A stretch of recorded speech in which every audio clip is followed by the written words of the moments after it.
أعوذ بالله من الشيطان الرجيم. بسم الله الرحمن الرحيم. سبح اسم ربك الأعلى الذي خلق فسواه والذي قدر فهدى والذي أخرج المرعى فجعله غثاء أحواه.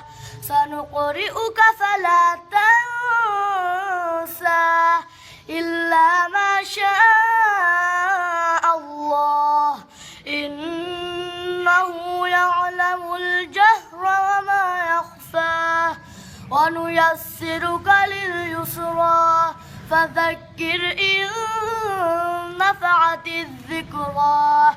سيذكر من يخشى ويتجنبها الأشقى الذي يصلى النار الكبرى ثم لا يموت فيها ولا يحيا. قد أفلح من تزكى وذكر اسم ربه فصلى. بل تؤثرون الحياة الدنيا والآخرة خير وأبقى. إن هذا لفي الصحف الأولى صحف إبراهيم وموسى.